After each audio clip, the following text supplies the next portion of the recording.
So unless you've been living under a rock the last 2 weeks, you've probably heard the song Rich Men North of Richmond by Oliver Anthony. And holy cow, what an incredible song that hit home for me, literally, where my own story went from $9 an hour to millions of dollars just in the course of less than really about 15 to 20 years. And so I want to talk about that story and how it hit me and affected me. So in his song, Rich Men North of Richmond, try to say that 10 times fast, Rich Men North of Richmond, he's obviously talking about those in Washington, D.C., those in power that are making decisions that we just are fed up with, right? You work so hard to get paid so little. You get taxed on that money you work so hard for, and really just feel like you're in the grave, right? You're just working yourself to the bone, to death. And he even talks about, expressing grievances about even just, minors not getting ignored, but they're focusing on minors on islands. Notice that little wordplay there. He talks about, those that are homeless on the street being ignored while people on welfare are getting fat, living on government checks, doing nothing, right? He's really just airing out the things that we've all thought. And he's become this voice for the blue working class worker and even veterans and people like that. And it's absolutely just made the left side of the aisle go crazy, just hating this, right? Because it's another thing, just like Sound of Freedom, it's another thing slap in the face. And look here, I mean, you can see on the charts, he's beating out Taylor Swift with even some of his other songs. He's topping out freaking Swifties right now. I mean, it's just an amazing story. He says right here, he's like, I don't want 6 tour buses, 15 tractor trailers, and a jet. I don't want to play stadium shows. I don't want to be in the spotlight. He's been offered $8 million by the music industry. However, they want to record 18 tracks because I was suffering with mental health and depression.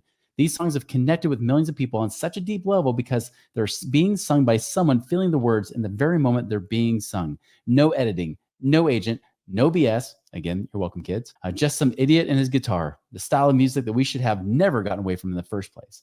And he's right. That's why he's kicking the crap out of Taylor Swift's butt right now, right? And so this guy's connected with on a deep level. And it connected with me personally on a deep level because although I'm in a great place now and I have a very comfortable life. A good life. But it wasn't always that way. In fact, I struggled worse. I mean, he mentioned about how he was working 14, 15-hour graveyard shifts.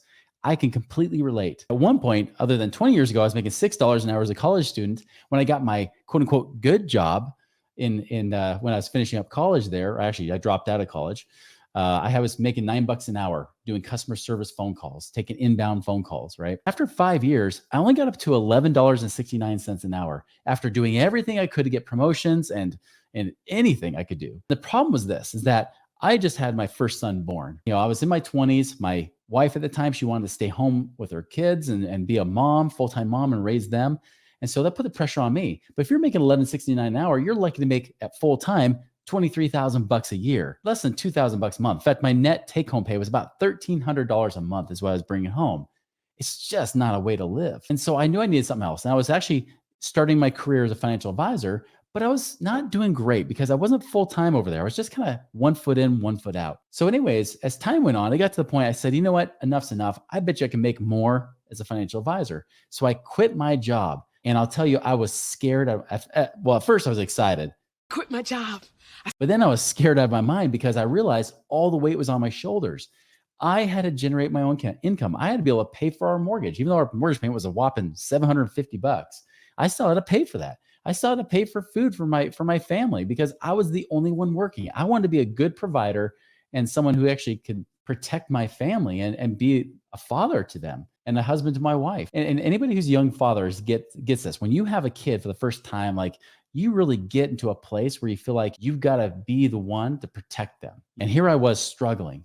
And of course, when I realized that as a financial advisor, although I was full-time in that, because I was in so much fear that what if I can't make my payments, I started driving business away. Clients were starting to tell me no. They said, I don't know why, I just don't feel right about it anymore. Why? Because I was desperate for money, to the point where one late November night, I realized I was out of money. I was overdrawn on my accounts. I had nothing else. And so I had an idea because I heard people talk about making money while you sleep. Well, I decided to set my alarm for midnight. When that alarm went off at midnight, I only had a few hours sleep at that point. Wake up, wake up, wake up. I got up, threw my warm coat on, and I went to every drive-through window from banks to fast food restaurants, whatever it might be, to look for change. Because when people hand change at the window, sometimes they drop it and it goes under the car. They're not going to go out and try to, go under the car to get the change. They let it sit there. So I went to look for change. Sometimes I struck out. Sometimes it worked. I remember one window, a sandwich shop had 75 cents. I struck gold there. And then I get home at 3 a.m. 3 hours later, I get home, count out my change. And I remember my fingers were just sore from trying to pick into the tar in the cold weather and everything else. Like my fingers were just raw at that point. And I get there and I count out all these pennies and a few quarters, and I count out a whopping $4. And it hit me. I said, my goodness, I would have been better off working in that window because Wendy's is open till 2 a.m. I found out when I was ducking under the window, trying not to let them see me out of shame. But I would have been better off working in that window at Wendy's, making minimum wage for 1 hour than I would have trying to find change for 3 hours outside. So I went back and I got another job working from 6 a.m. until 3 p.m. And then from 3 p.m. on till sometimes 9 or 10 at night, I was a financial advisor. I was working really from 7 a.m. to about 9 or 10 p.m. every day. Again, base pay, $9 an hour, $9 a freaking an hour. Oh, I'm really freaking out. It was horrible. And not to mention it was outbound sales calls. And because they do it based on how many calls you get through and sales that you make, because I would spend more time being friendly with people. I wouldn't talk their ear off. I would actually try to help them with problems so they would renew their subscriptions and give them a reason to renew. Well, most of those guys that knew the game were just smiling down. They just call, hang up, just do it as fast as they could. They would get paid the higher wages while I got paid on the lower end. I might have maybe averaged $11 an hour if I was lucky. And I remember I would have nightmares at night, dream about calling and do my own smile and dial and how I hated it so much. And then I wake up from that dream and relax because, that sigh of relief. It's a dream. It's just a dream. It's just a dream. It's just a dream. It's a nightmare. It's not real. I mean, I was just in a horrible, horrible place, guys. It was so hard to get through. That's the really important thing, right? Is when you realize you have nothing, that's when you realize you have everything. There's another song that Oliver Anthony sings as well called I Ain't Got a Dollar. But his next line is, but I don't need a dime. And it kind of represents what he talked about. He doesn't need the $8 million, right? Well, I realized when I had nothing, that's when I have everything. I had to just have faith. And I was really literally living on fumes of faith. Have you ever driven on empty to the point where you're literally running on fumes, coasting into that gas station at the last minute to then gas up? That's what it felt like with my faith. I had to turn to God. I was praying like crazy. I was trying to serve people. I was even cleaning my church and doing whatever I could to help out. One of my neighbors who was at my church said, you know what, Chris, I know you're in the financial industry, and even though you don't have a lot of experience in this, there might be an opening, a job opening coming for being a stock coach. Man, I held him to that. It was for 3 months. I kept asking, is it available yet? Is it available yet? Every couple of weeks, I'd be asking him, is it available yet? Finally, the day came, it was. And I went from going $11 an hour. I quit that job happily to something that paid me like at least $40 an hour. Changed my life, got me in a better place. It didn't make me financially free. That wasn't it.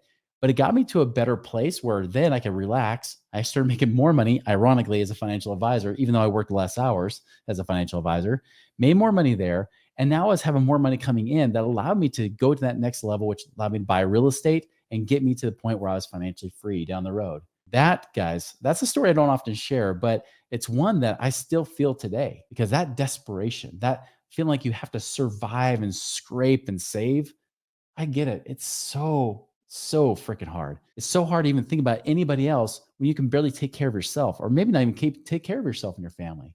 I know what it's like to be able to do that. I relate to that song because I was there. It was a miserable life, but the thing that helped me was hanging on to that faith, hanging on to that little bit of hope. And when you hang on to that hope, things start to happen. Doors start to open. That's one thing that kept me hanging on. Those fumes of faith. I invite you, if you're in that place, you're not thriving right now. You're just surviving. Look outside of yourself. Look for people to serve. Look for ways to create that karma on your side so you can be able to get that coming back to you. Because I'm telling you, when you put out good things come back. If there's anything I can do to help, if there's other questions, you feel like you're in this kind of situation, put it in the comments below. I'd love to hear your story. I'd love to know where you're at to see if I can help you get there. And of course, subscribe to this YouTube channel, the Money Ripples channel, as well as, of course, check out our Money Ripples website. Just remember to keep the faith, keep going. You got this.